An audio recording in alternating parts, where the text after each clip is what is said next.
Good afternoon, everybody, and welcome to Health and Wellbeing Board meeting for today, the 15th of March. Welcome to those who are actually present in the room, and welcome to those who may be watching either now or afterwards. You're all very welcome. The first item on the agenda is declarations of interest. Are there any declarations of interest that aren't already on the register? No, thank you. Minutes of the last meeting. I've got two sets of minutes to sign. One for October 19 and one for February 20. Oh, another one? Go to Jane. They're what? From Jane to your revision session. Different one. January 23 we've ended up with. Right, everybody's okay with that. I'll just sign them. I probably don't have to do this. I do this at parish councils.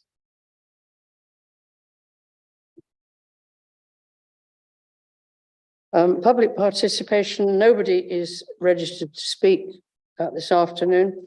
And just to tell everybody, I'm sure you all know that the meeting is being webcast. There are a few announcements. There are a limited number of microphones. So if you end up sharing a microphone, it's because all the people downstairs have got to have the ones that aren't up here. So if you don't mind, if you can organise that. You should have an enlarged version of page 21, which if you don't have time to read it now, you can take it home and read it at your leisure. Was a bit small. And the item on the BCF has been deferred to the next meeting.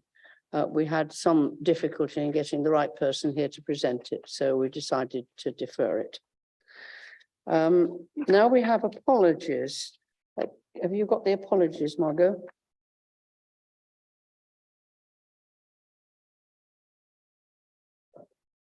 All right, thank you. So Denise Craghill, Councillor Denise Craghill is apologising and hasn't sent a sub. Jamila Hussain has apologised. Her sub is Michael Melvin and he's unable to come. Lisa Winwood is apologising, and Mabs Hussain is supposed to be subbing, but he may not have arrived yet. And Mike Padgham is apologising, but Joe's here in his place, aren't you? And thank you for coming. So we'll now go into the substantive part of the agenda. And the first one is the Joint Strategic Needs Assessment. And Sarah is going to present that. No. Oh, you're going to present it? Oh, I'm sorry.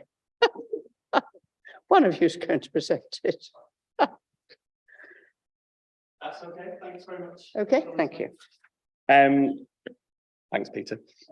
So I'm here to present an update on the Joint Strategic Needs Assessment over the last 12 months. So it's actually sort of 15 months since I came last January time. There's just a point of note on point 8 of the report, there was a slight typo in there. So just to note that it said about 3 new, it should say new 10-year strategies, not 3 new 10 strategies. So just a point of note for correction there. So the background to this. Speak straight into the microphone. So I'm on the loop and the loop picks you up when you're speaking straight into the microphone. Is that okay? Of course. I'm sorry to create complications. No complications at all. Thanks. In terms of this paper, it just gives a background to the work that we've done over the past 12 months. It gives a background to the JSNA process and how it sits as part of our population health hub in the city. So the JSNA steering group was previously independent. It now sits as part of the wider population health hub. There's a little bit in there around the statutory duties of Health and Wellbeing Boards to produce a joint strategic needs assessment. I'm not going to go into detail on that because I'm sure you're all well aware. At point 5 on the report, we decided to try and do a JSNA on a slide, so to give an overview of the current sort of needs of the city. So you can see it's broken down there into the demographics, the absolute need, the relative need, and the wider determinants, i.e. the causes of the causes. So that sits on the JSNA website and just gives an overarching summary of the position within the city. The JSNA is currently themed across the life course, so start well, live well, mental health and age well, and that's the format that we're continuing to use for the overarching JSNA. In terms of sort of a summary of the detailed outputs that we've produced in 2022, there was 4 topic-specific needs assessments undertaken. The second phase of the special educational needs report, that was a follow-up to the phase 1. So the second phase focused on the older age range, the 17 to 25 age range. The pharmaceutical needs assessment was undertaken. That's a statutory function of the Health and Wellbeing Board. So it covers the time period from 2022 to 2025. And that was brought through Health and Wellbeing Board for approval last September time and signed off there. There was the early years needs assessment covering the 0 to 5 age range, and that links in with the wider school survey that the public health team undertook as well. There was a sexual health needs assessment supporting the recommissioning of the sexual health service, which will be undertaken over this coming year. And additionally, finally, drugs and alcohol needs assessment. And again, that was to support the recommissioning of the specialist drug and alcohol service. In terms of the upcoming year, I've presented the sort of themes under enabling, analysing and doing, which is kind of the core functions of the Population Health Hub. So under the enabling strand, we've produced 2 newsletters about the outputs of the Population Health Hub and the JSNA working group. And we've also delivered a lunch and learn session in partnership with York CVS, which was really well received. In terms of analysing, many data packs have been produced by the Population Health Hub that have been really well received and well utilised. Some have been used by other organisations in funding bids, which is real positive. And then a number of population health management projects have been completed. So they're listed there: Living Well with Diabetes, the respiratory social prescribing work, the Waiting Well project, and the Brain Health Cafe. So for 23-24, there's some in-depth needs assessments planned. So there's a Gypsy Traveller needs assessment, looking at the needs of that population. We're working with a local organisation to do some primary data collection on that and really get some in-depth knowledge around that cohort. We've got planned a women's health needs assessment, and finally, a population planning needs assessment. So Jen Irving previously produced a report looking at the population change expected in the city and how that will impact on services such as primary care, such as secondary care, such as adult social care. So we're looking to refresh that and revitalise that and do that over a 10-year period and measure the impact of population change on those services. I'm sure that across the coming year, we'll also get further requests for topic-specific needs assessments. I'm sure some will be proposed today and over the coming year. So I absolutely encourage that. We've got a form on our website which we can accept requests from, or just people emailing me directly. It's absolutely fine. And finally, we're looking to update the JSNA website over the coming year. We know that the website as it is isn't perfect. It certainly isn't ideal. So we're going to be working with our colleagues in web services to get that updated and to have a really vibrant and engaging website. I think that's everything from me, unless there's any questions. Thank you, Phil. That's really helpful. You'll see at the end it says comment on how the JSNA and the work of the Population Health Hub can be further disseminated, and comment on the use of the JSNA within your own organisations, how it could be increased. So if we could have any questions that anybody has in particular, Sharon's going to start us off. Thank you, Chair. It's not a question really, more of a comment. I want to thank everyone who is working as part of the Population Health Hub and the JSNA steering group. I've worked in many other parts of the country where they haven't managed to develop their JSNA in the same way that we have in York.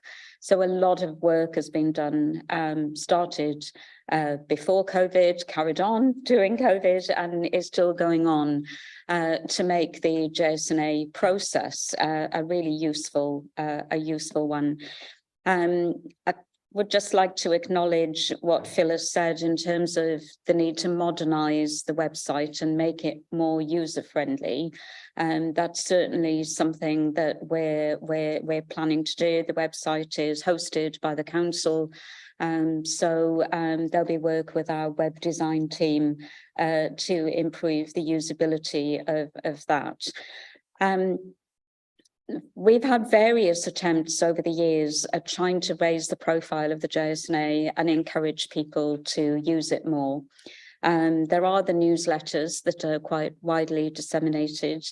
We haven't done much of the learning lunches since COVID, but we can certainly start to look at developing those again. But because it is a statutory function of this board, it falls to each member of the board to champion the JSNA. And so I think that recommendation there, both recommendations really, people's ideas on how we can raise the profile of the JSNA, but also a bit of a challenge to members of the board as to how people are using the JSNA in their own organisations, because that's what it's there to do. So I'll stop there, Chair. Thank you. Thank you, Sharon. The JSNA contains an awful lot of very useful information, so I take the point that you're making. Does anybody else want to ask or comment? Sean.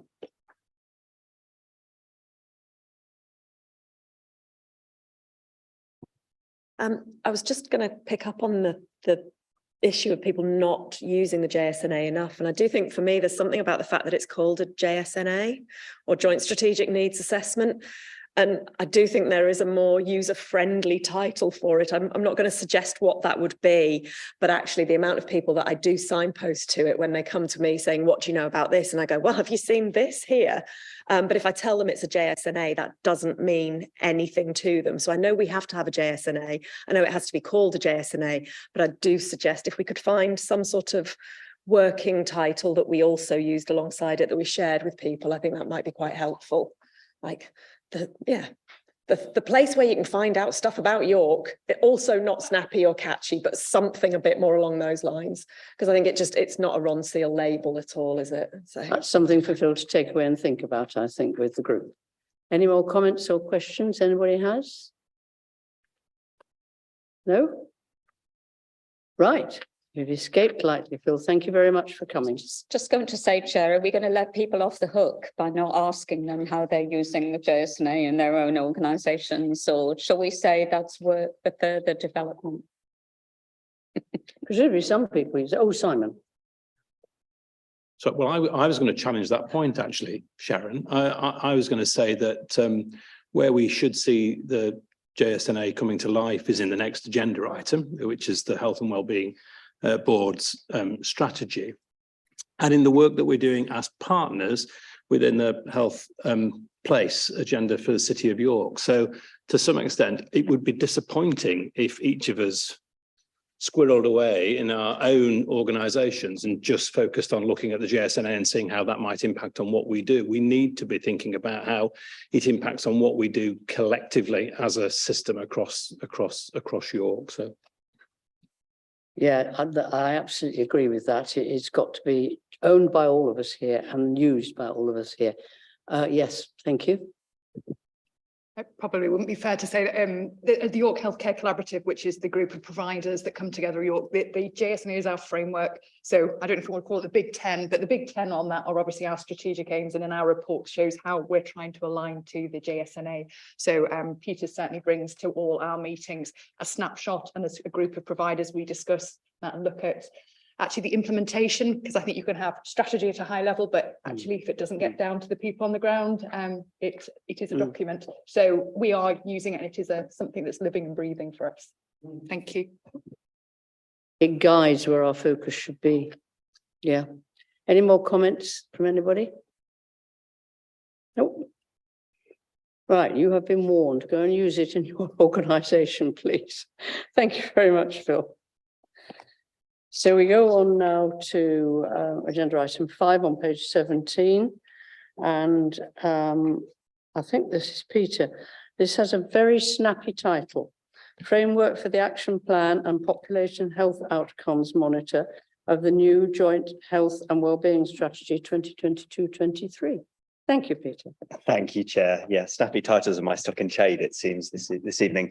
Evening, everyone, and just going to sort of summarise where we've got to with this. The board spent the first half of last year doing work to write a joint health and wellbeing strategy. We developed it, we published it alongside the climate change and the economic strategies, really forming a kind of trio of strategic documents that will drive the city's work to make the city healthier and fairer and more carbon neutral, and have a healthy and prosperous economy. The sort of the strategic aims of the city are coming through those 3 strategies, and our job is primarily to make sure the health and wellbeing strategy doesn't simply sort of live as a document and sit on a shelf, but is used. And that is the intention really of this item with its very unsnappy title, which is it's 2 things. What are we going to do? So it's an action plan, and then it's how we're going to know it's made a difference. So it's a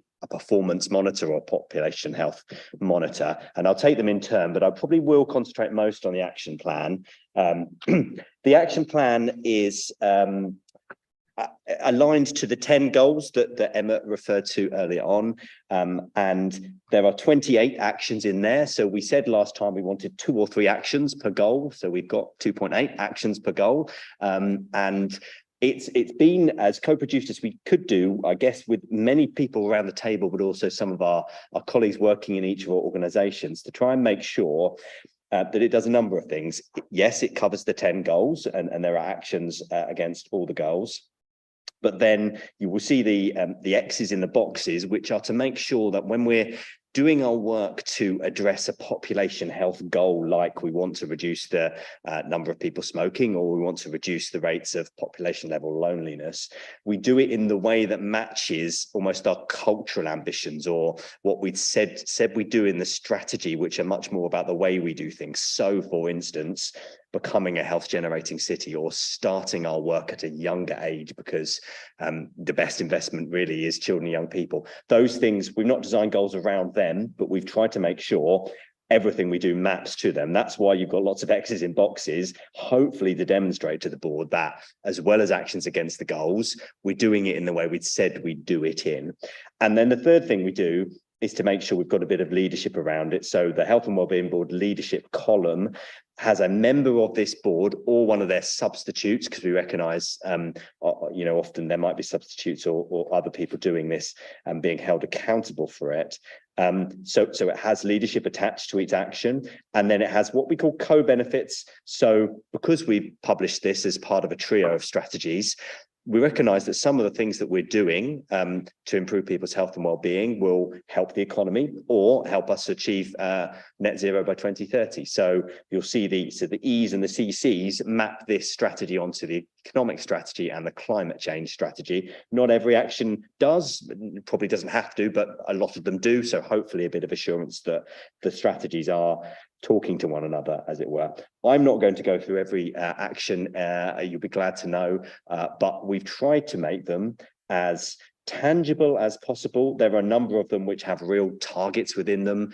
At the moment, we help about 150 people to quit per year. We want to help 200 people to quit smoking per year. The Lower My Drinking app, we've seen about 7,000 people complete that quiz now. We think 15,000 would be an amazing target to achieve over the next 2 years. So it's got some tangible things. Some of the others are, I guess, about programs of work that we're working on that we want to see delivered in the 2-year plan. I would definitely emphasize this is just years 1 and 2 of a 10-year strategy. So if it's not in here, that's because if we make everything a priority, nothing is a priority. This is what we're going to prioritize in the first 2 years, and we've got those extra 8 to do the other things too. And of course, it doesn't preclude us doing other work outside of it. The second document is the monitoring framework. So my colleagues in the business intelligence unit of the council have taken each of the 10 areas, and together with me as a sort of public health specialist, we've looked at what indicators and bit of data we can use to find out if things are getting worse or getting better. So you've got that both in a tabular form and in a graph form for people that like numbers and people that like pictures, I guess. So we're presenting it in both these forms. Would welcome feedback on the format and the way we're presenting it. We have chosen a number of things which we know we want to concentrate on because we're maybe not doing so well as a city. So I think we shouldn't potentially be alarmed too much when some of the flags are either red or neutral, because we deliberately set ourselves those challenging goals. So we've chosen that list that was approved as a list last time, and we're giving you the data this time. I think the suggestion was that we'd look at this approximately every 6 months, Chair. So this won't come every time, but just a 6-month check-in on the data, and I'll highlight the things that seem to have got better or got worse each time we do so. So that's probably it from me. Take questions on any of that from the board. There's one comment on the very first page of the enlarged, page 21. The first 3 are for the chair of the Mental Health Partnership. We're going to have an update on that later in this meeting, and it's going to be very important that, say, you, Peter, make sure that the, as you'll hear, the co-chairs are well appraised of this issue and that their names are going to be against it. Other than that, there are a lot of people here whose names are against various actions. And there's a lot of interesting information in the graphs and all the numbers. And so I'll take any questions or comments, please.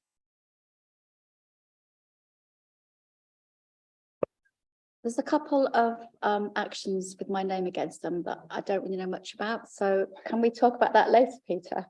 There are some that I have agreed to, but there are some which are a bit out of my scope. So I don't want you to sort of agree it today and then we have to say later, I can't do that. So We certainly can, Alison. I apologise about it. Yeah, we can pick that up later. Cheeky. Yes. Thank you.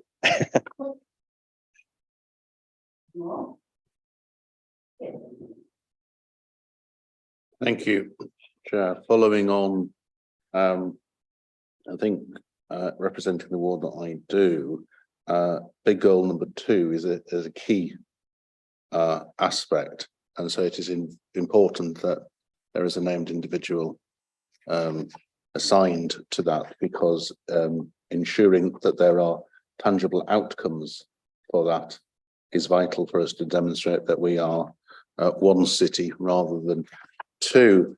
And just picking up on some of the other aspects, A23 green spaces, I think understanding how it is that recreation space will be available to all children in the city, that does need a very clear action plan, how that's going to be delivered, because it's all very nice words, but we actually have to see those delivered.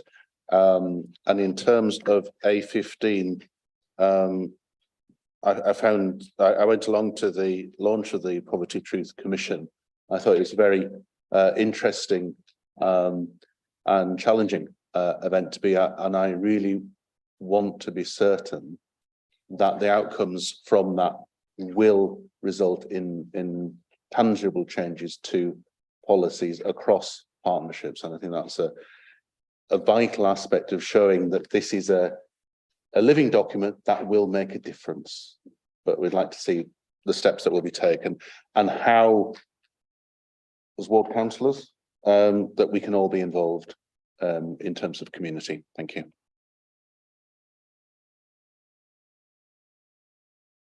Peter, do you want to respond before I go to Sean? Yeah, very happy to. Thanks, Chair. I think Councillor Waller's comments very much for noting for future work, aren't they? But I don't know if you want to respond.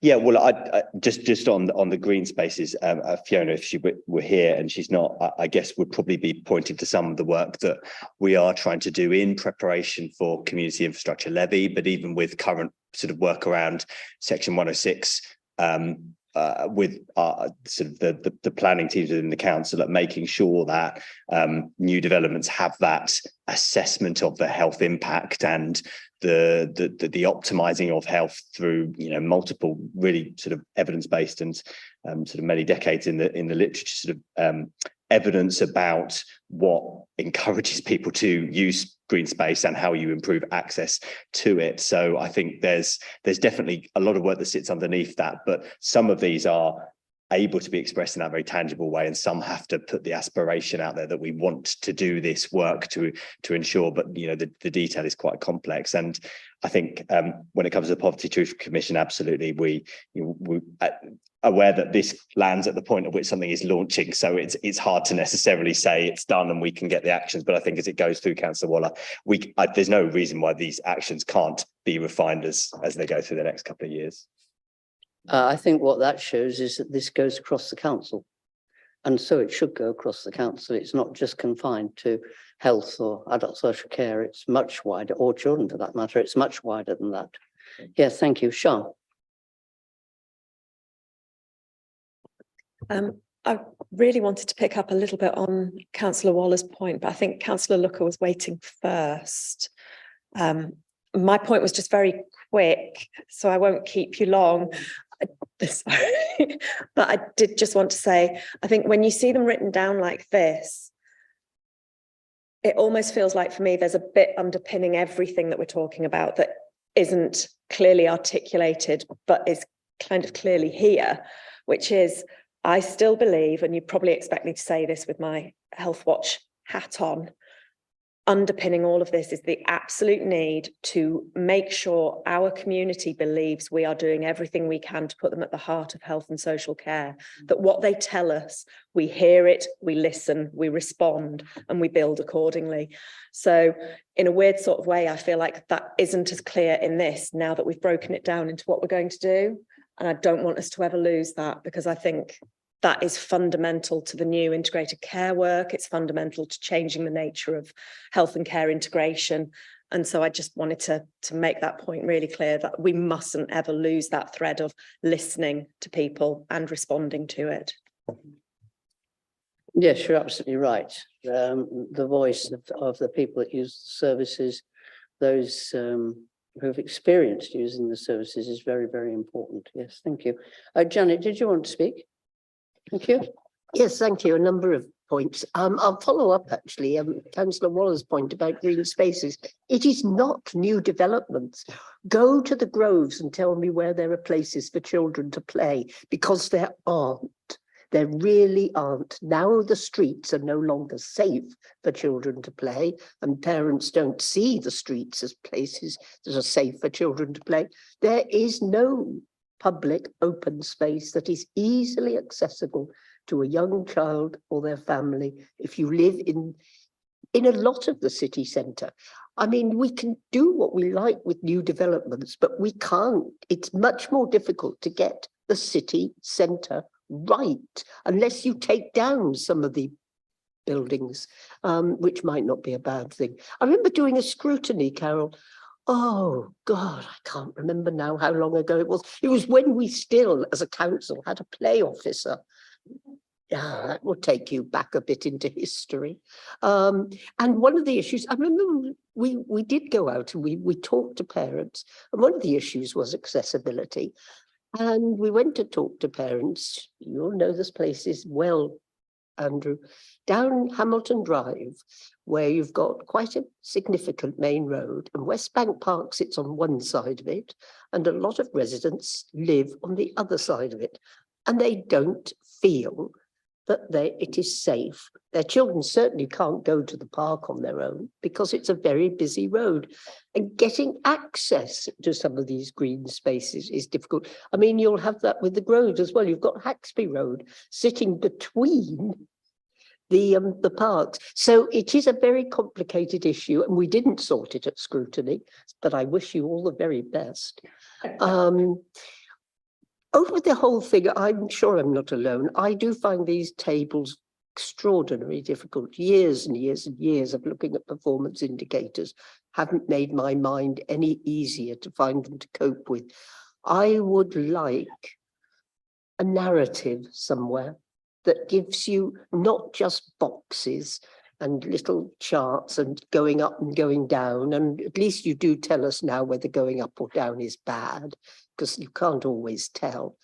But I would like, I work better with words than numbers. And I think the story, in a sense, behind some of these would be very useful.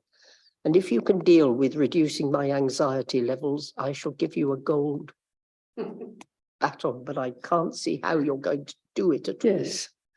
Executive members get 2 big tranches of them every month, and they're very interesting to read, but they're often in very small writing.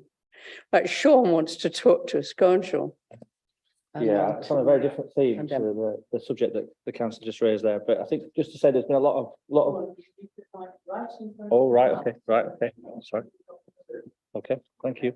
A lot of good work's gone into this. So can I just commend the work that's gone into it, and the presentation, and the connectivity into linking the goals with the ambitions and all the different themes. I suppose one thing just to raise here, whilst it is very comprehensive and does extend across all parts of the council and other partners, I suppose there's just a challenge around, is there too much here around spreading ourselves too thinly in terms of the extent of it? And are there any particular things in there that we need to prioritise more than others to make sure that we're not spreading the jam too thinly in terms of our focus?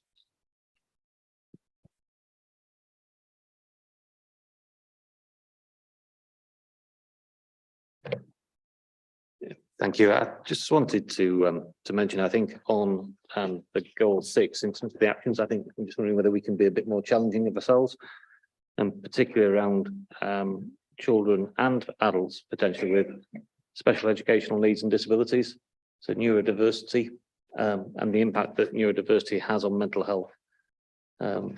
Something for me about perhaps that particular group, and then I'm not sure where it would go. But we're seeing increasingly a post-pandemic impact on social anxiety, both in adults and children, that is having an impact on school attendance, on anxiety of going out of the house for children. And I think that's something that we will worry about much more in 13 or 14 years' time. And we need to be ahead of that now. So I do wonder whether we need to think about that in this document. Thank you. By contrast, obviously you can't please all people all the time, Peter. I think this is fantastic. And in fact, if anything, I want more data, because this is exactly what we're looking at. If we're trying to measure health inequalities, it's really hard to have just a single one-liner. You need to break it down to diseases, impact, and this is doing that for us. And at the York Healthcare Collaborative, this is exactly what we've been trying to say. How can we show that the interventions we're doing start to make a difference? And you do have to have that granularity of data in order to start to show you're having impact. I can tell you we're checking blood pressures like we've never done ever before, trying to make an impact on population health. But you need to see that it's having impact, and it does take that level of, say, that granularity. I guess my question to Peter is, there's quite a bit of missing data, certainly on the things that we would that are really important from a healthcare and disease prevalence perspective. So it's just trying to make sure we can pick up and hopefully help you fill those gaps, because I know some of that's about the reporting data. And the other bit for me is also the pandemic effect. So we've got trajectories, and then it's understanding what has been the impact, because we're still coming to terms with so many elements that you know, the delayed, we talked about waiting well, so many of those big 10 have been affected, and some of the parameters will be just about trying to get back to baseline. So I think it is really important actually for some of us to have this level of data. I think it clearly needs presenting probably to a public level in a slightly more succinct way, but that's exactly the level of data we need to start to analyze and check that the interventions we're doing are having impact. So thank you, I really appreciate it. Yes, thank you for that. Andrew, I'm going to call you after Sarah, because this is the time, as Emma's mentioned it, to put your, to put your suggestion in. So if you'd like to get it ready while Sarah's speaking, that would help. Thank you, Sarah. Thank you, Chair. Yeah, really applaud the specificity, I think, of the action plan, recognising that we can't do everything, but actually we focus and become obsessed around some very specific things and align our partners to deliver them, then we've got a much better chance of achieving those outcomes. And then year 3, year 4, we will recognise that we'll be moving on and building. So this isn't the final 28 for the next 10 years by any means. The point I wanted to make, you mentioned earlier, Peter, the alignment of the co-benefits, and one of my questions was going to be, what does the E and the CC, but I recognise that now. Thank you for explaining that in your presentation. It would be extremely helpful to map them the other way, in terms of the economic strategy and the climate strategy, and then maybe bring that back as well in terms of where are there areas where there's an opportunity to go further, to connect, to align across those strategies, you know, very much bearing in mind that the wider determinants are sitting in a number of those other strategies. So I wonder whether that might be something that we could feed back. Thank you. Yeah, I promised to call Councillor Waller next. Councillor Waller wrote to me with a suggestion, which very much takes up some of the points that Emma was making. So would you like to make your suggestion now? Thank you. And just conscious as executive member for children, young people and education, that in various meetings, I'm seeing reference to COVID impact. And there's a later report that talks about COVID generation in terms of for young children, it's had a particular impact. There were challenges before which were underlying, but what I'd like us to look at is a coherent response to this is the impact that COVID has had at a number of different levels in terms of anxiety, in terms of school attendance, in terms of health, in terms of, as Emma's mentioned, a backlog of health issues that people have deferred. So I think having this is the impact to the city of COVID, of lockdowns, of long COVID, and to do that in a coherent way, that all of the information is coming from the different boards and different meetings that we have, so that there is a citywide approach. Thank you. I'm going to call Sharon next anyway, but Sharon, would you like to take that point up before you make the point you actually wanted to make in the first place? Yes, that's fine. I mean, I think Councillor Waller is absolutely right. We've got bits of information sat in different places at the moment, but as this board and certainly the York Health and Care Partnership board as well needs to have that overview of the whole city. I had an opportunity to speak to Phil Truby before the meeting about building that piece of work into the work programme for the JSNA and the Population Health Hub, because they'll be starting to look at their work programme for next year. Phil was absolutely happy to take that away and look at that. And the way that we've done that work in the past is to set up a task group that basically has representation from everybody that has something to contribute into that piece of work. So I think it's an excellent suggestion, Councillor Waller, and very, very happy to take that forward. The point I was going to make, Chair, is really following on from Sarah's comment about the wider determinants. Up to now, the membership of this board has really been focused more on health and social care. I think the strategy we've developed, plus this performance framework, does lend itself to reviewing the membership of this board. so that we can make sure that we've got the right people around the table to be accountable for some of these wider areas. So I'm thinking particularly of colleagues across different council directorates who are responsible for planning, for example, but also housing, and there may be other partners that we feel would be really valuable to be around the table. So we were originally intending to review the terms of reference and membership of the Health and Wellbeing Board this year. It made sense to wait until after local elections. So there will be some further work to do with the new administration and obviously with partners around what the Health and Wellbeing Board needs to look like in terms of membership and terms of reference going forward. Yeah, thank you, Sharon. That's helpful. Any more comments? Yes, Alison. Can I just pick up the conversation about the impact of COVID and the work that Sharon's agreed to do? So what would we hope to do with it? So I think we probably all know that the world is the worst place following COVID and there's massive pressures across the whole system. So we know that. So what would this piece of work hope to achieve? You know, what would we do differently in order to bring about different outcomes that's not already been captured? So don't mean to be disagreeable, but I'm just struggling to understand. So thanks. It's an excellent question, Alison. I think for me, it's something about understanding the underlying trends that were there before the pandemic. So things that perhaps we needed to be aware of, but perhaps weren't so aware of. And then understanding what is due to, what is actually due to COVID. I think COVID exacerbated some of the issues that were already there. So if we can unpick what those trends were at the start, what is the direction of travel? And then somebody mentioned earlier, I think it might have been Emma, about the problem with the data.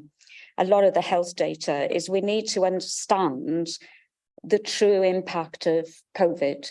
So we need to almost think about how are we going to manage the messages that the COVID data is telling us. But we need to map that against the underlying trend that was already there. And I think once we've got a collective understanding of that, because some people understand bits of it more than others, once we've got a collective understanding of that, we can make better decisions about, well, what do we need to do about it? And really prioritise those areas, whether it's school attendance or whatever it might be. What are those areas as a system that we think we really need to focus on? So I think that hopefully is what that work will do. A lot of that information is already there, but it's pulling it into one place. Does that help?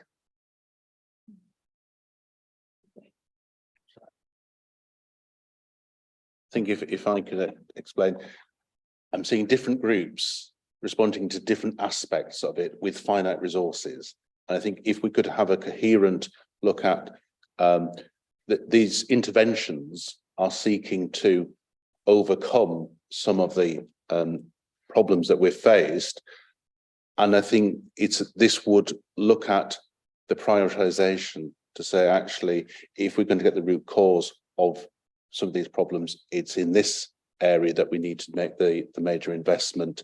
So it's making sure that rather than in 10 years' time, we're thinking, well, yes, we sorted that problem, but actually what we needed to do was to make young children more resilient. And we would have, if we turn the clock back, we would have done things differently. I think it's trying to overcome that.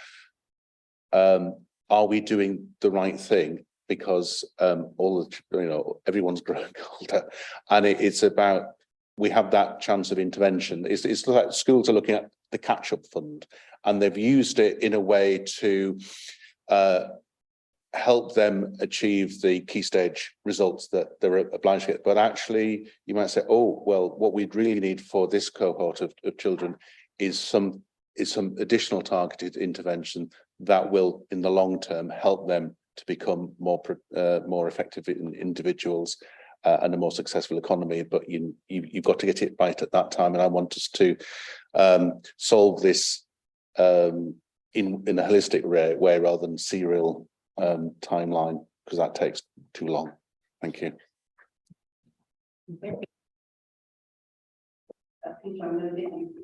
Yes, well, I was going to do some responding, if that's okay, Chair.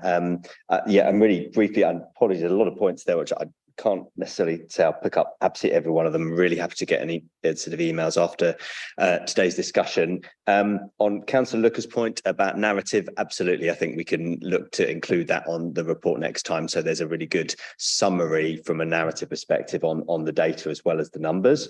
From a point about the inequalities goal here, and particularly thinking about sort of children, young people, Martin's point about anxiety, neurodiversity, persistent school absence, that kind of thing. Actually, it's one of the schemes that is in the health inequalities funding that we put in does tackle that. So actually, even though it doesn't say it specifically in the action is about the funding stream that we put through. Obviously, lots more work needs to be done, but it is slightly reflected in this. The pandemic impacts, I agree with everything that's been said, and just picking up and sort of flagging, signposting people to a tool which is called the WITCH tool, the wider impact of COVID on health, which is a Public Health England tool that goes down to York level and actually does do quite a bit of that data work on how did COVID change things from a health of the public perspective. Sarah's point about co-benefits, actually the climate change strategy, I stole the idea of doing the E's and CC's from them, because the Climate Change Action Plan has mapped to health and wellbeing and economic co-benefits, and I'm hoping the economic strategy will be the same. So actually, we're trying to take that approach of mapping across, but I think actually having a conversation in this forum about that specifically, not just sort of letters on a page at some point, would be really valued. The point I think, Sean, you made about sort of spreading ourselves too thin, I think there is something we need to reflect on. This was probably the maximum number we could have done in the first 2 years. For me, there are a number of these which are already happening, which is to say that this board's endorsing them and monitoring them hopefully will mean that they happen even better. But I wouldn't like board members to think that tomorrow we start work on 28 actions. A lot of them are already in train and in progress, so there is work on them. I've not picked up every point, but happy to do so via email afterwards, Chair. No, that's fine, Peter. I think my anxiety is always if we have, 128 things to achieve, we won't be able to do it. But if we have a reasonable number that we think we can achieve if we work at it, then it's infinitely more sensible. Right, I'm going to move on to the next item, which is not a paper. This is Sarah, and it isn't a forward plan in the normal sense. It's not for this board to have a forward plan. This is between the ICB and the hospital trust, isn't it, Sarah? So if we just like to make sure we can all see. Health and Care Partnership, it says on this one. Right, board discussion. Right, Sarah, thank you.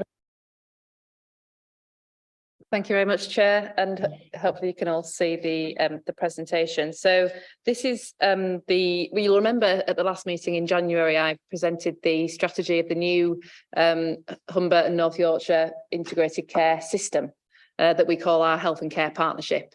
That is the statutory structures that replace the clinical commissioning groups, and is a much more fair reflection of the wider health and care system beyond the commissioning function of the NHS. It is all health and care partners working together, including NHS Trust, but also including non-NHS, many non-statutory organisations and partners as well. The strategy that was presented in January very much reflected that in terms of the new organisation's approach, and that I think probably reflected last time that the work within York and the JSNA and the approach of the Health and Wellbeing Board very much reflected in the new organisation's integrated care strategy in terms of the start well, live well, age well, and end life well vision.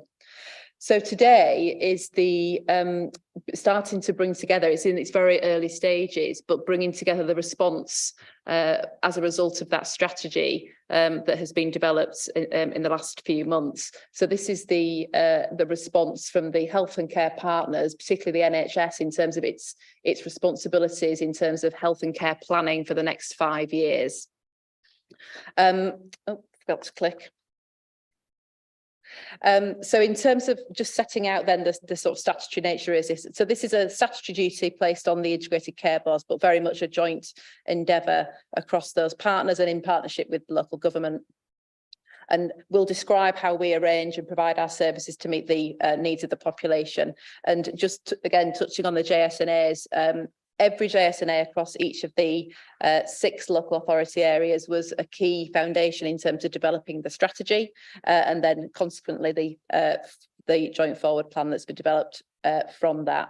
And it is absolutely noted nationally that Health and Wellbeing Boards should all be involved in the production of that joint forward plan.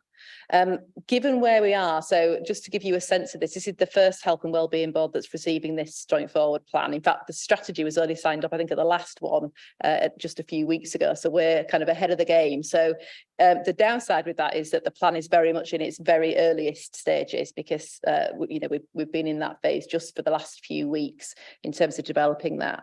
But what I wanted to do today was really talk through the 2 main sections of that joint forward plan, what it will focus on, and give you a sense as to the priorities of the plans that will be set out. Some of them are more developed than others, as you will see as we come to that. So section 1 of the plan is all about how our operating model, which is our 6 places, our 5 sector collaboratives, will work together and work individually on behalf of the integrated care system to deliver the vision really around what is the ICS there to do? Well, it's there to support integration across health and care services, population health improvement, and reducing health inequalities across and within our populations over the next 5 years. And I'm going to start with talking through our place.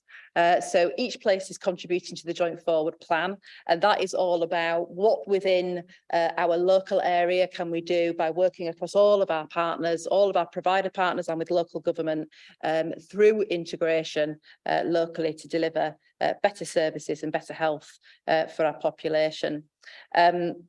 We discussed at the last meeting in January about me bringing an action plan to demonstrate how the wider strategy would align and how it would help us to deliver locally. So the next slide is starting to set out that plan.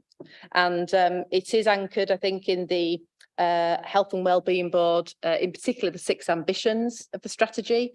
So ambition 6 of our local health and wellbeing strategy is around building a collaborative health and care system. So hopefully, again, that will come across strongly in here. Apologies, it's the next slide. So I've got this one first. In fact, I'll just move straight to my plan and I'll cover that one in a moment. So in terms of this is the plan on a page in terms of what we hope to deliver as a place, as York and Healthcare Partnership priorities. 6 priorities. The first one is all around how we can strengthen our integrated care offer to our citizens. So this is the power of place in terms of integration being an untapped solution for us. How do we work together to bring our services into greater alignment to help support integrated care out of hospital? Tailored support that helps people live well, independently for longer. There are 3 areas that we're looking at as a city where we want to commission and bring services together. The first, I think, is around starting with older people services, particularly people living with frailty, multiple conditions. How do we bring our hospital services, our mental health services, our community services, our voluntary sector services together, all working to the same aim in terms of supporting people to live healthier lives? And at the moment, we don't describe or plan our services in that way. We don't seek to integrate services in that way. So that's something that the Health and Care Partnership absolutely is well placed to do. So that's hence that's in our plan. In terms of our second priority, the plan is around implementing and integrating our urgent emergency care offer to our citizens, a safe and reliable and resilient service. I think it's fair to say that services in recent weeks and months have been extremely pressured. This isn't a silver bullet, but it is going to help in terms of recognising the role of urgent care services in primary care, our treatment services, our urgent care treatment centres, our front door A&E services working much closer together. Again, it's something that we do in pockets, but it's not as joined up as it could be. Also recognising that in children's services as well, much more opportunity to build on some of the work we've been doing this year in terms of ambulatory and acute respiratory services for children, but building on that in terms of integrating it as in terms of a single offer for all of our citizens.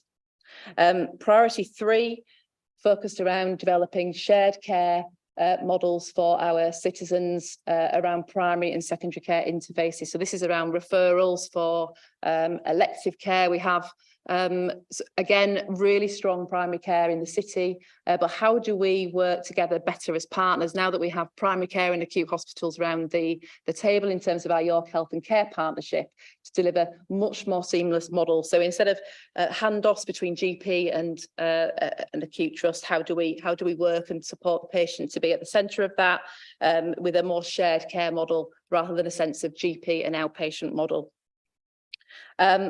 Fourth priority, supporting and recognising our ambition to support children at the earliest stage. This has come through really strongly from talking to our partners in York, our local government teams, our mental health service teams, around our commissioners and our safeguarding teams to develop a much more inclusive and partnership-based model for our children and young people, and recognising the generational link there in terms of families as well. So this is something that we want to make a real priority for York, and something that we really want to work towards. We've started to, this is early days, as I said, but partners are coming together at the end of this month to look to see how we can start to take this forward. And then working out, so building out from the responsibility of health and care services through integration and improvement in health inequalities, starting to build out and starting to look at the wider determinants of health and making sure that that continues to be a focus for us. So likewise with the Health and Wellbeing Board, the Health and Wellbeing Strategy actions which are very much focused around this. So the majority of the actions that we've just seen in Peter's item very much focused around prevention and early intervention, but actually what can we do through our integrated delivery model, our model of care across all of our services and public health, working together to shift much more to prevention and early intervention. Also in terms of the recognising that within York we have some very targeted, not just purely through deprivation, but also some targeted populations that we can target much better through integrated models. Fifth, again, building out again into a priority around driving social and economic development, recognising the need to really focus around and building our community assets, driving and building on Sharon's point earlier around drawing together our housing, our workforce, our communities work, particularly around some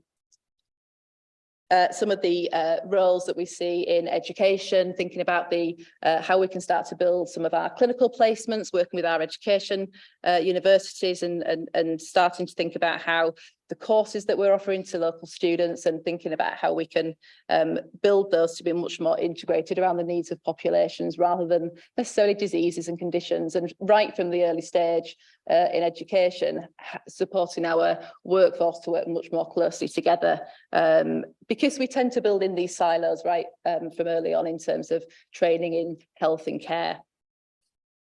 So that's the power of place in terms of how we can pull together the full scope of all of our partners within the place. The next slide set out beyond working out from place, recognising the role of all of our sector collaboratives.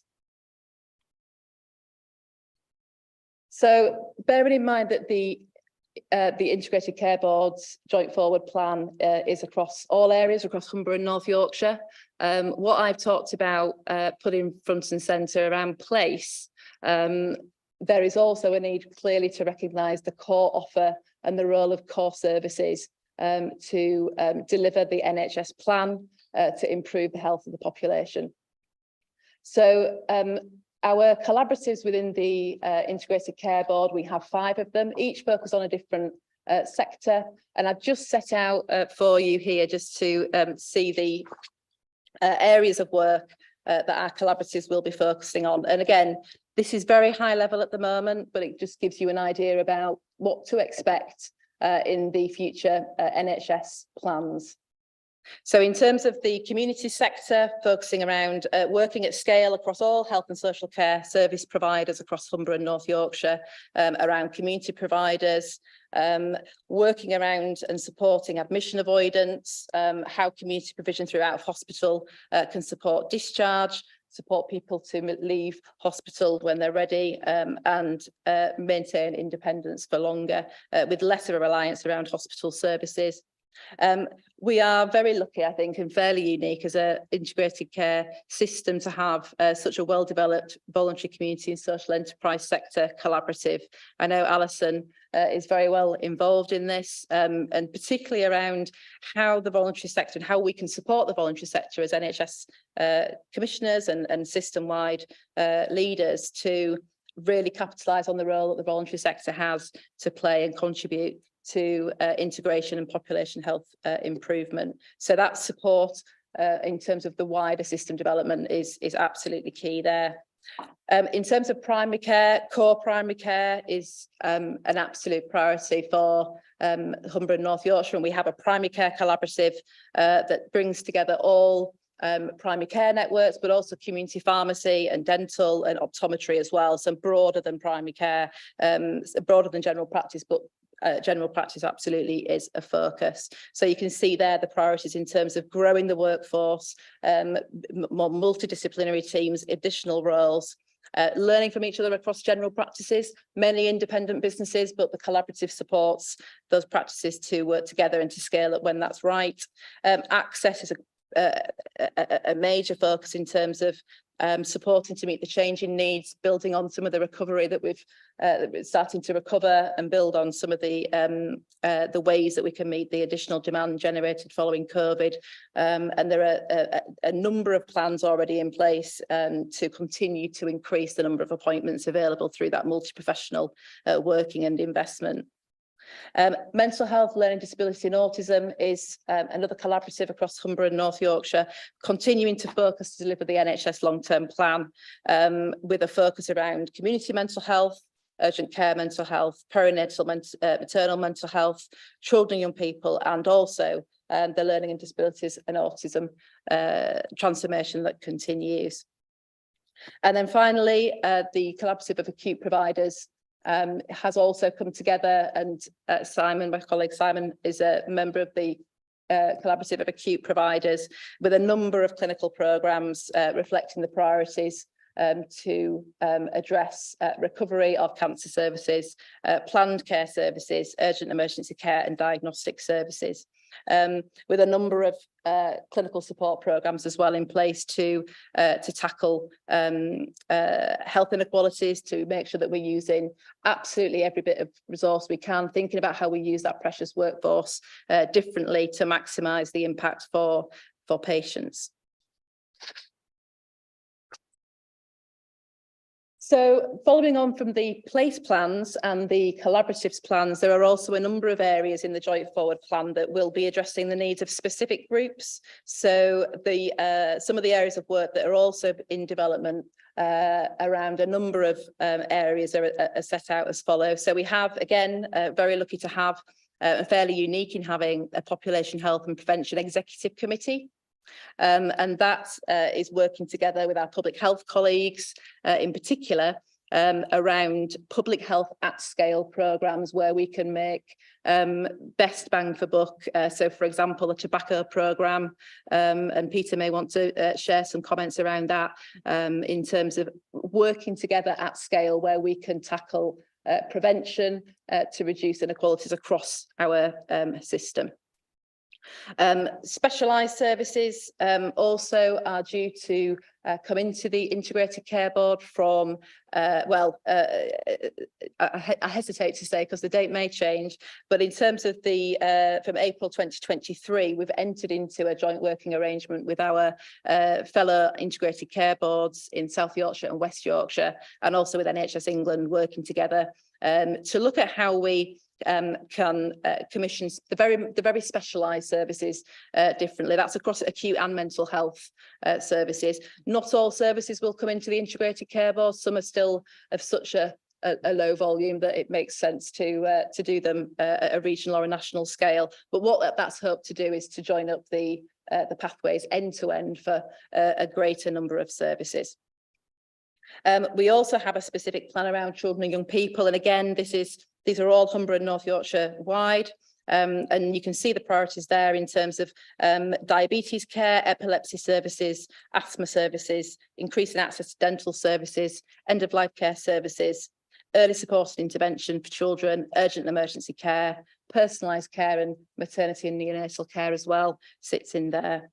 And finally, one of the new duties of ICBs, so this did not sit with CCGs, this is a new duty conferred onto the Integrated Care Boards this year, have a new duty to do a strategic needs assessment and work with partners, and work has already started working with City of York Council around this to produce a plan to tackle serious violence with partners. So there's a number of areas that we're focusing on there in response to that new statutory guidance, starting to understand better where violence reduction units are already established, identifying where new services will need to be commissioned, reviewing data to support interventions, and identifying training to support implementation.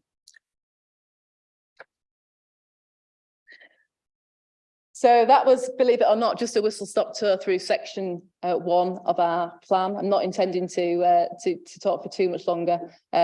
The final section of the plan, when it's pulled together, will just start to set out how we will deliver some of our broader statutory duties, which cut across all services. And this section of the plan will set out how we will deliver those statutory duties. And you can see, again, the whole range of statutory duties conferred onto Integrated Care Boards, and the plan, when it's developed, will set out how we aim to do those. So, as I say, it's perhaps not at the stage where we're going to be able to share action plans with you. What I wanted to do today, just in terms of the earliest stages that we find ourselves in at this point, is give you a sense as to what we can expect to see in that joint forward plan. And once that plan is completed, similarly in the flavour of what we've seen from Peter with the Health and Wellbeing Board plans, there will be measurable actions developed once the narrative has been developed and signed off through places and collaboratives and through those Integrated Care Board leads. There is no formal requirement for sign-off through NHS England, but we will be putting in place a peer review process with our regional colleagues in South Yorkshire and West Yorkshire. And you can see there the date for publication for the final plan is due to be the 30th of June 2023. And given the local elections, we may see some delays through that, but we'll update you at the next meeting around where we are. Thank you, Chair. That's a lot of information, colleagues. And thank you, Sarah, for presenting it. Will you circulate the slides? We'll send them to Tracy to be circulated, because I think quite a few people want to look at the detail, if that's all right. Good. We are supposed to be involved. It is a statutory duty to produce this. And if anybody has any comments or questions, it will be good. It means they're listening. Right, Tracy. Mine's, I'll get my boring one out of the way first, because it's on a point of process that the next Health and Wellbeing Board isn't until July. So will that be a problem in terms of sign off? Does it have to come back here for sign off before publication? Because now I guess is the time that we could agree to delegate that sign off to the chair in conjunction with yourself or other people. I think we can confirm that outside the session, Tracy, if that's helpful. I mean, I'm happy to take Chair's view on that. Right, who else? I had a lot of hands. I had Sean and I had Sharon and I had Joe and I had Andrew. So in that order. Oh, and Martin. Almost everybody wants to comment, so they're all listening. Right, Sean. I suppose the thing that struck me was there was nothing in there that I'm going to argue violently against. Like, no, we shouldn't improve dental access for children is not something you're ever going to hear from me. But I'm really mindful of the fact that we have just sat here and talked about all of the challenges, the post-COVID landscape, the cost of living challenges that people are facing.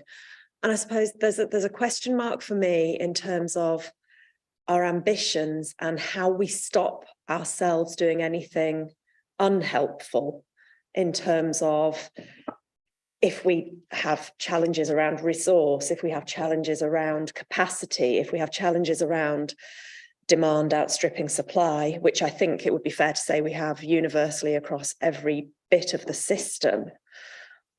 How do we keep those principles in mind and deliver effectively in a way that actually starts prioritizing early intervention and prevention?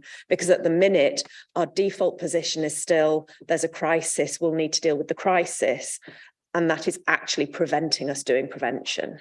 So there's a bit of me that's like, this is quite mum and apple pie. There is nothing here to go, no, please don't do that. But there is something really important about understanding how we collectively work together, sometimes to resist external pressure, to do the box ticking thing, to do what we believe to be the right thing that might take longer than a lot of the timescales and things that come through the sort of NHS programme drives. So I think there's something for me about that and about understanding what our role in it is that and how do we build that into our plan and clearly articulate we will work effectively to do the right things even when it's really hard, and we will prioritise early intervention and prevention even when there is more demand for our services than we can meet, and we will keep thinking about what collectively we can do together that actually eases some of the pressure in a different way. So I'd want to see that ambition clearly articulated within this to make me feel really like happy about it. I think it's an interesting one. It's one I've discussed many times because it also requires the recipients of the service to believe that early intervention is going to work and not rush off to Simon's Hospital and clog up his A&E department. And it is a culture change and it's quite difficult to achieve, but we do need to do it. You're right. Now, I've now completely forgotten everybody except, yes, I remember Sharon and Martin. So Sharon next and Martin to follow. Okay, I have a comment and a question, Chair. The comment really is in relation to domestic abuse and the serious crime duty. I mean, CCGs and the NHS have always had a duty around that to report knife crime, for example. So I think what this does is probably more clearly articulate the responsibilities of the NHS in that regard and made them a statutory duty as opposed to something that is more voluntary. I suppose it's just a plea that local authorities and the police have been working for years on the domestic abuse and crime duty. This is not new for us. We've been doing it for a very long time. And there are already really good partnership relationships with North Yorkshire Police, voluntary sector, etc. on this. So I wouldn't want the ICB to kind of feel as though this is new for them. The NHS kind of needs to take some sort of leadership role for this. You just need to engage with the work that the police and local authorities and other partners are already doing. So that's a comment, and we're already doing that in York because I know the people to talk to. My question then, Chair, was really around how we as a board are going to be kept informed of all of the collaborative work that's going on at an ICB level. and I suppose have an opportunity to influence that as well, because clearly I understand that these are issues that the ICB have chosen to work on across Humber and North Yorkshire. We would all support that, but the needs in Hull and in Scarborough, for example, may be quite different to the needs in York. So but these are Humber, North Yorkshire groups, they're collaboratives that are at that very strategic level. So to me, having a York person sitting on that collaborative or that group is not going to tick the boxes in terms of us as a board being able to be engaged and influenced. So I don't know whether the thinking has got that far yet, Sarah. You know, some of this is being developed, but I suppose it's just a plea that in governance terms, we think about where the Health and Wellbeing Board fits within all of that, if that makes sense. Sarah to respond, and then I'll call Martin. Yeah, thank you, Chair, and thank you, Sharon, for that question.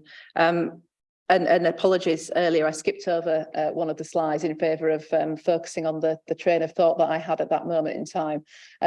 Just sharing on the screen, and just to make the point really in terms of the operating model of the integrated care system. And I think it is fair to say that it is still shaking down in terms of a new organisation, and all of us working this through. It is a complex web that we weave, isn't it? It always seems to be. And system working by definition involves a multiplicity of providers and partners.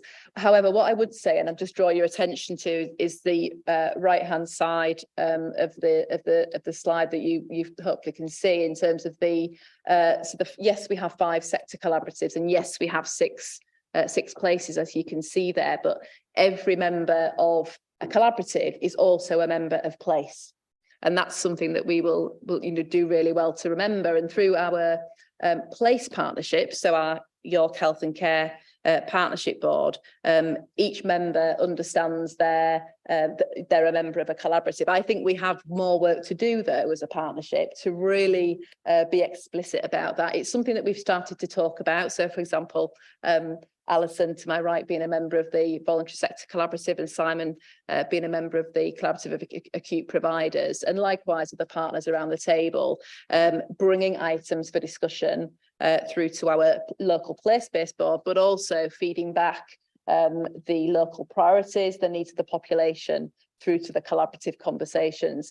Now, we can't only rely on that, but I do think that we have to remember that those relationships are there, and they're there for us to strengthen, I think. I think it's really important that the ICB recognises the work that's going on already, and doesn't try to reinvent the wheel. And I'm glad that Sharon said what she said about the Domestic Abuse Partnership, which meets next on March the 27th, because it's well on with its work. And I wouldn't like you to think you're starting from scratch, because you're not.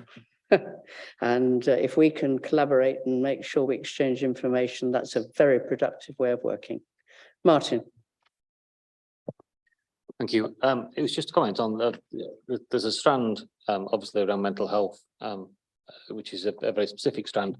In the children and young people's part, where you've got dentistry and other things, great to see dentistry, but I think it probably needs to be mental health in there as well, because I think we know that mental health is a significant and increasing need in what is already a low resource base when it comes to other health services, and therefore the more it can get into a variety of different documents, hopefully it will, the commissioning of money will follow. Thank you. I've got Joe, then Councillor Waller, and then Sean. Thank you, Chair. Sarah, it was just an offer really to say that as an organisation that represents the independent sector for social care, we are engaged in place at West Yorkshire and strategically. So that's maybe one of the partners to learn from in terms of how they've worked with the sector. But just to say that, if you think about Home First, some of the patient flow, preventing admission or alternatives to admission, we don't have all of the answers, but we have some of the answers. So really welcome the opportunity to be part of some of those conversations, either myself or one of the other directors from the organisation. So it's an offer, really. Thank you, Chair. Thank you. I'd concur with Martin's comment about mental health being part of the Children and Young People plan. I think generally I would welcome that acknowledgement of the importance of economy. I think in terms of helping that to generally improve the health of the population is an important strand.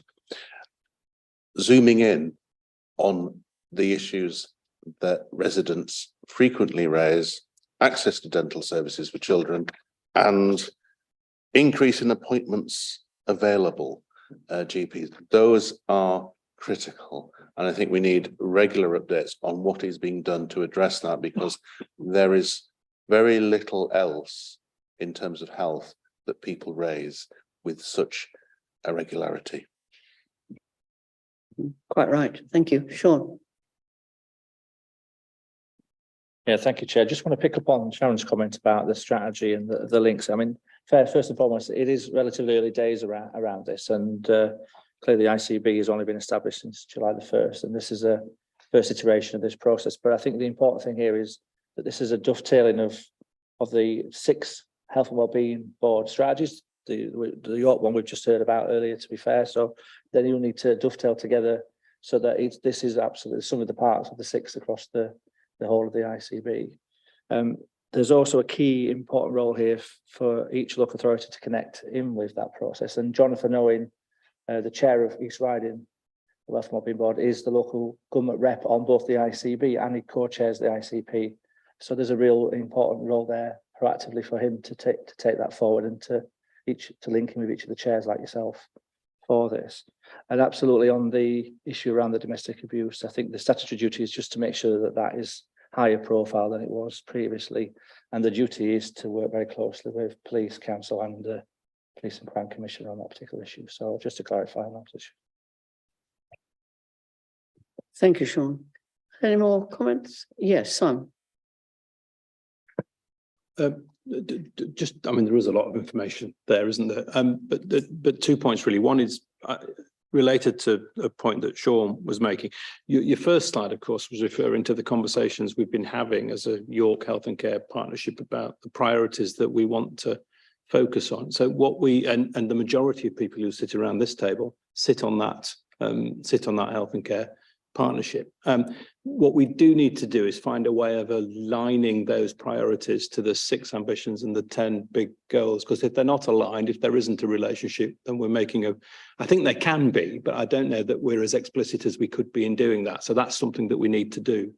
And the second point that I wanted to make, which is a York conversation that I think we need to have is, and we've touched on this before, but we do need, I think, at some point a forum where we can have a conversation about the nature of the relationship between that health and care partnership and the Health and Wellbeing Board. I think we're saying the health and care partnership, it's a horrible word, but it's subordinate to the Health and Wellbeing Board. But what should that relationship look like, and how should it account into it? Because I think that's getting that relationship right, because I think Sarah's right in terms of the work of collaboratives. I don't think we would be asking the ICB's health and let's say community collaborative to come and account for itself to the Health and Wellbeing Board, but there should be a mechanism of feeding that up through the place partnership. That's where we should be having those conversations, and then finding a way of reflecting that in either a report or a conversation at Health and Wellbeing Board. So there is still, I think, a conversation that we need to have in the coming months about what that relationship looks like.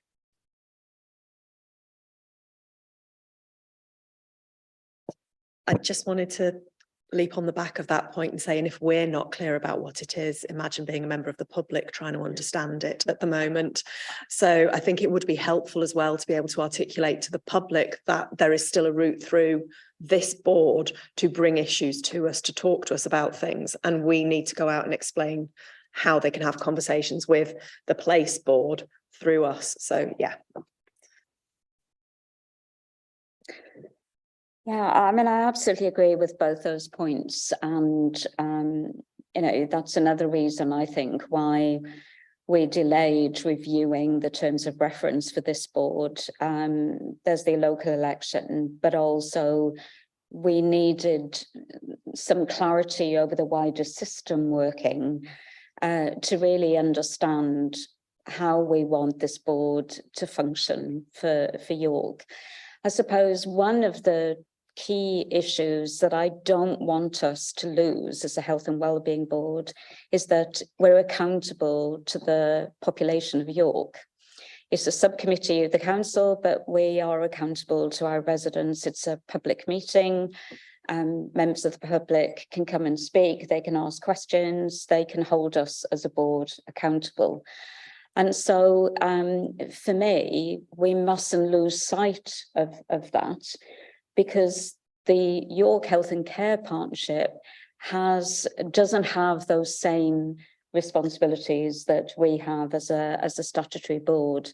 So I absolutely 100% agree that we need clarity around that. We need to understand it. We need to be able to articulate that to the whole system so that people understand. We want to avoid duplication. And so, you know, getting it right may take a little time. You know, we may decide that our terms of reference for this board and membership is this in June, and then we'll keep it under review, because as the York Health and Care Partnership evolves, then this board may need to evolve.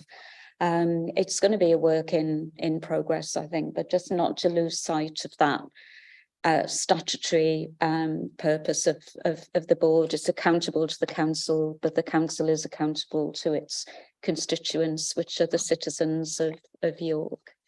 Yeah, I'm going to conclude this item with a suggestion.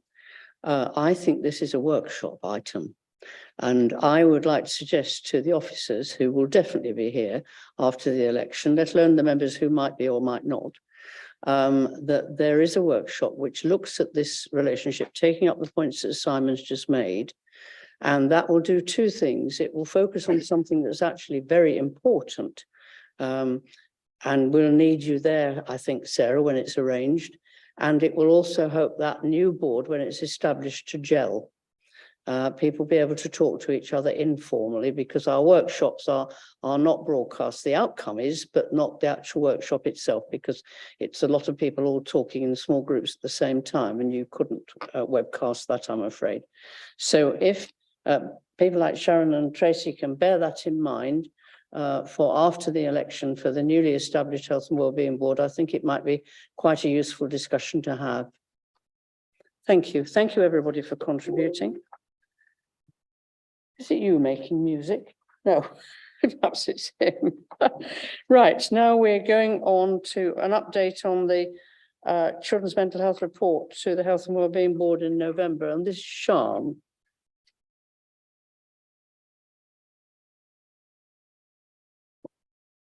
Thank you, Chair. I hope you've all had the report and had a chance to read it. In it, I just remind everybody of what it was this board asked for when we first looked at our mental health report. So reminding people of the key findings and what the Health and Wellbeing Board said about it. And then reminding people of the initial responses we had immediately before the report was published, and then providing the details of the further responses that we've had since that report came out. I am really pleased to report, first and foremost, that we've had comments from parents saying that the letters that are sent out to people waiting for assessments have improved greatly. There are now signposting resources, and parents have reported they feel better able to wait well whilst they're kind of hoping to get the diagnosis process underway. So I think there is an immediate improvement in terms of the way we're communicating, and many of the issues detailed in the report were basic admin things. So the fact that the letters themselves have already improved gives me some confidence. Within the report as well, they mention new activities that are coming on stream, new work that is happening. So I think there was a specific question before the meeting regarding the second Wellbeing in Mind team. And we've had reassurance that the new trainees will start in September. They'll begin work in schools in January and be fully operational by September 2024. So that's in the plan. I should point out that one of the specific requests made was for a timeline, and there isn't a timeline in the report.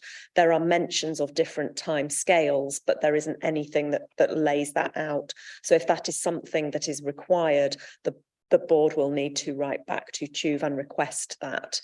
We did ask for it. They felt it was difficult to do. So I think that's something we probably need to pick up. And whilst I'm mentioning things that haven't been done, we still haven't had a response from CHUV about the accessible information report. They weren't included in the original update. So just to sort of note that, not wanting to dob anyone in, but I haven't had their homework, so I can't mark it. But they did. I would like to thank Susan Duval, Maxine Squire and Mel Woodcock for all responding to the specific questions I had about this, meeting with me, talking through what was going on. Everything in the report that's right is them. Everything in the report that's wrong was me. I did my best to understand and pull it together. So I hope you found it useful. I hope you found it answers the questions, but I think that is the question for the board. Does this answer the questions you raised in the original meeting we had? Does this reassure you that work is in train? And is there anything further you want to monitor this going forward? Or do we wait and see and hope it's all good? Yes, thank you, Sean. I was interested in the comment on page 53 about wellbeing in mind, having approval for a second team. And Tracy was kind enough to contact Susan Duval for me, and you'll be relieved to hear that she said exactly the same as you've just said. So that's very encouraging that that's happening. I'm very pleased indeed. Emma. Thank you, Sean. It's an absolutely fantastic report, really helpful. It's an area very close to my heart. As a local GP, my goodness, have I seen more children with behavioural problems, family breakdown than ever before, more domestic violence. This is very real. It's here, it's now, and we're seeing it. I think my probably the gap for me is this is fantastic. And if you get an autistic diagnosis, you've got this suite of amazing help. And for the parents that are under it, yeah, the feedback is amazing. The waiting time tricky, but feedback's amazing. We've already talked, I think we've talked earlier about it being a spectrum. It's a massive spectrum. A lot of kids have got behavioural issues and they're probably teetering on the spectrum. And in certain families, they're going to manage that better than others. The biggest gap is those that don't get a diagnosis. And they still have the behavioural problems. They've still got the family breakdown. A lot of it is due to COVID. And I can tell you as a clinician on the ground, the challenge for us is there's not much out there for them. So great, once you've got a label, all these amazing services kick in. But I can tell you the majority, we are really wrangling with. I've had more MDTs, multidisciplinary team meetings with schools than ever before. Never thought that was my role as a GP. It's becoming my role because children, when they school refuse, the impact on everybody is so wide. So I guess this is fantastic and welcome because obviously living with a child with autism is a massive demand and stress on the family. It's wonderful to know these resources are here. It's the gap in between for the spectrum that I know Sean knows, she's nodding away, that what I'm talking about, and how we bridge that resource, because I know from the Healthy Child Project that the health visitors and school nurses are stretched. The teachers are stretched, and I can certainly tell you primary and secondary care is stretched. So this gap is big. I guess is all I'd highlight. So the report, fantastic. And I guess it's just, we have to, our role here is just to make sure that no child falls through the gap and there isn't a wrong door. And I think for the cohort where they can't get a label, because the desire for the label is the help that comes with it is real. So I guess that's what I wanted to Before I call Martin, I have to say I'm not keen on labels. We've learnt with dementia that you can give support to people who may or may not have a diagnosis of dementia without that diagnosis. And as far as I'm concerned, I hope there will be support for children who may be on the autism spectrum, like they should be if there isn't, before the diagnosis comes, because otherwise you just overstretch trying to do that diagnosis.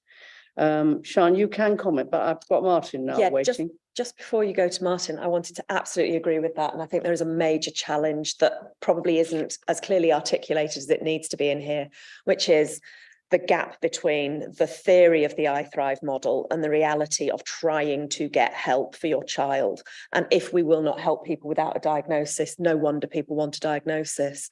So I know Martin will probably speak quite articulately on this, but I absolutely agree with Emma that there are too many families who feel they have to keep fighting till they get a label. So I think I'm just going to agree with everybody else. I don't believe, I don't necessarily believe a label is actually going to get families what they want. And what I'm constantly told by families is that it isn't the golden ticket. It doesn't give them the tools that they need. And actually, I think if we're going to solve this issue in terms of waiting lists, it isn't to push more people towards diagnosis. It's to move away from a medical model of intervention to a social model of intervention, and actually just think about what tools can be used within families. And there is some stuff in here about the ASSET team, a social prescribing model that has been tested in York and is having some phenomenal results, including just bringing families together for them to talk to each other about actually what works for them, because the greatest expertise for families with children with autism exists in families alone, not within professionals. You know, I've heard families talk with each other and they've come up with some superb ideas and interventions that I've never heard professionals talk about.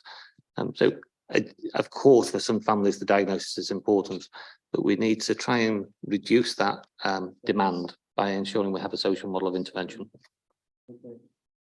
Yeah, I couldn't agree with you more. Yes, Matt.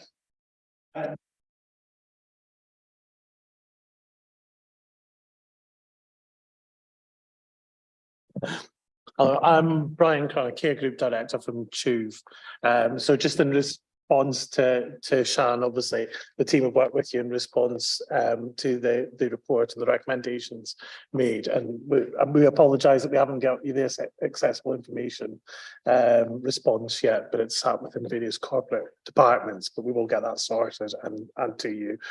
We're also quite happy to look at providing that timeline on one sheet if that's something that the board would find helpful going forward.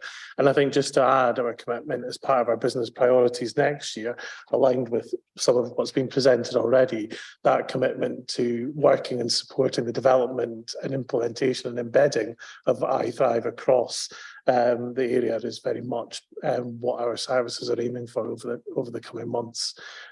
We have made some improvements in relation to our ASD waiting times.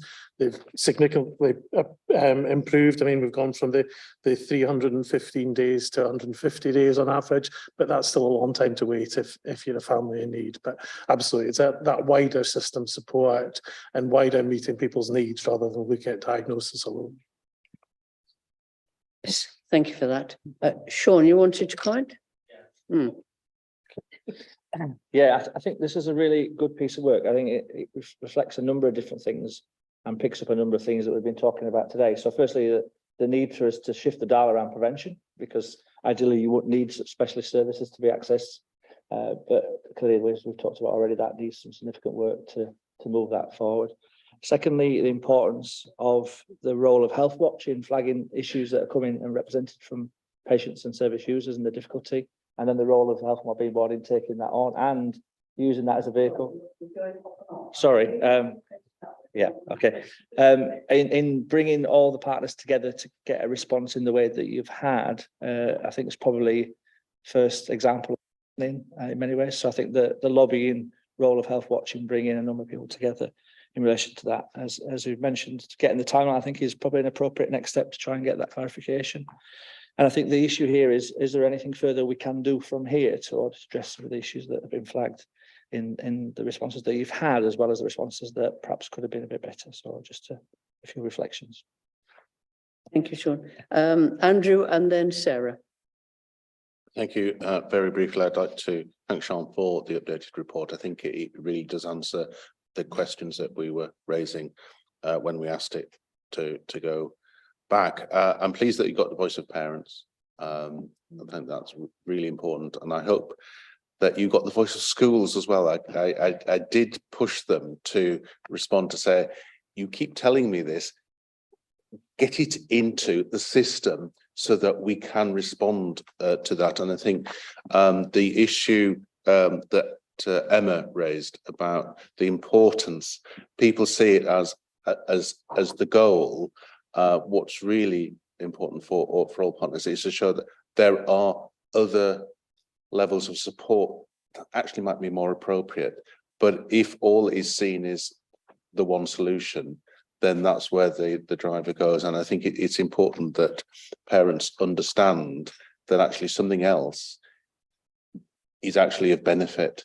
But that takes a long time to raise that awareness. But I think it's really important to have this body of work as a strong foundation for it. And I think with the addition of the timeline, I think that would really demonstrate this body has made a difference. And I think the positive messages about the letters, the update whilst people are waiting, and really great to hear that people are waiting less, then that really does show that sitting around this table has achieved. Thank you.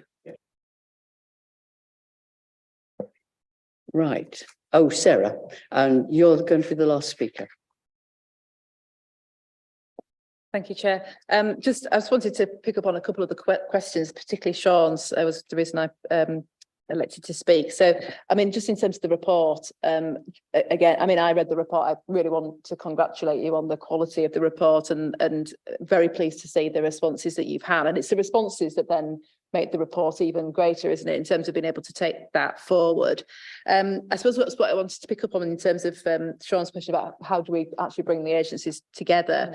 And just to confirm, Chair, that we did, or we have instigated to bring together all partners towards the end of this month to talk to, I mean, partly in response to this report, but also in, I mean, I was hearing, I think in my first, sort of 2 months in post, a lot around this in terms of how do we work better together for our children and young people and our families, and particularly involving the schools, as Councillor Waller has said. And again, with the York Health and Care Partnership, schools are represented around that table, so we must use that to the benefit of the citizens. So we are bringing together schools with children's safeguarding services, public health, children's services, mental health services, family support hubs as well, at the end of this month. Just not necessarily with an agenda, but more about how do we work better together to make these connections. Because what came across quite strongly to me in the report is actually there are quite a lot of services available to children and families who don't have a diagnosis as well, and they're there to see. And we've commissioned and invested in a number of social models and community models across voluntary sector, specialist voluntary sector services, as well as community services. But people don't know about them. Families don't know about them, schools don't know about them, and it isn't enough to assume that a newsletter is going to get to the people who really need it. So I think that's where we need to be as a partnership, and I think that's where we can really add values. And I'm really pleased that we've had this focus at the Health and Wellbeing Board today. Thank you, Sarah. Now, agenda item 8 is going to be deferred, and that's because Jamila had clashing meetings, and she had some which were online, and then this one which is supposed to be in person, and she imagined tearing up and down the motorway. So I decided that it was much better to defer it to the next meeting. But I did agree with her that if anybody had any particular queries about the BCF, which we've had before, of course, then please contact her and she will do her best to respond. And if you don't know her email address, you know Tracy's. Tracy can pass anything on that anybody wishes to know about. So a brief item next. Sharon, this is the chair of the Mental Health Partnership. Yes, thank you, Chair. So at the last meeting of the board, I explained that we hadn't had any applicants the first time we went out to advert. We went out to advert again using a different process this time, and had a positive response to the advert. We interviewed a number of applicants and decided on the basis of that we would offer the post to 2 people as co-chairs. There's such a lot of work to do around the mental health agenda, and the Mental Health Partnership has great ambitions for improving mental health of all ages across the city. And so we had two excellent candidates that we felt would work together. And by having two people, it would be able to share out the workload as well. So I'm very pleased to inform the board that the co-chairs are Professor Lynn Gabriel. Lynn is currently employed by York St John University. She has a professional background in mental health and counselling, is a respected academic both in York and on the national stage, has lived and worked in York for a number of years and has a real passion for wanting to improve mental health outcomes in York, and has some excellent ideas that she was able to share with the panel. The second co-chair then, some of you may know, is Dr. Stephen Wright, and recently retired from TUV. His most recent position there was Executive Medical Director. He's currently a clinical advisor to the Yorkshire and Humber Mental Health Network for adult mental health, but he's also a clinical lead for the Humber and North Yorkshire ICS for mental health, learning disabilities and autism. He also lives in York, and again has a real passion that again he demonstrated at interview for that. Interestingly, Lynn and Steve had already explored the possibility of them working together as perhaps before the interviews, which was helpful as well, I think, for the panel to understand that those conversations had taken place. Having met and know a little Lynn and Stephen, I think they will definitely drive forward the mental health transformation agenda in York. They will be chairing the Connecting Our City project going forward. They will also be very involved in the suicide prevention and self-harm work. So really pleased at the response to the advert. We interviewed some very good candidates, but I think the panel felt very positive that with Lynn and Stephen as co-chairs, you know, it would really take the mental health agenda forward across the city. So pleased to update the board. They were interesting interviews. I think those of us that are on the panel really enjoyed them. And I think what was good was that the two candidates who have accepted the positions of co-chairs are very contrasting, not remotely like each other. So they balance each other very well. And it was good that they knew each other and they were prepared to work together. So we must go on now to the next item, which is Emma's, the report of the Health and Care Collaborative. I know it's only for information and I know we're running out of time, but do you want to make a comment about it? Page 83. Thank you. Lovely. Thank you, Chair. Really, this is a bit of a wrap up. So we've tried to summarise what we've done this year.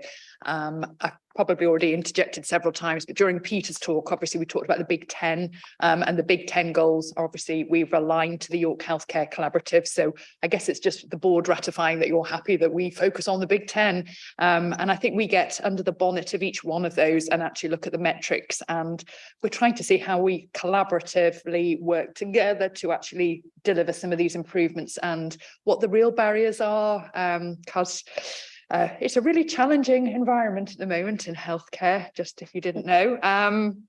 So wonderful, Sarah, totally behind all those great high level targets that we're going to deliver, but we have got a very stretched, exhausted workforce that we are trying to whip harder. Hopefully work smarter, not harder is of course the mantra.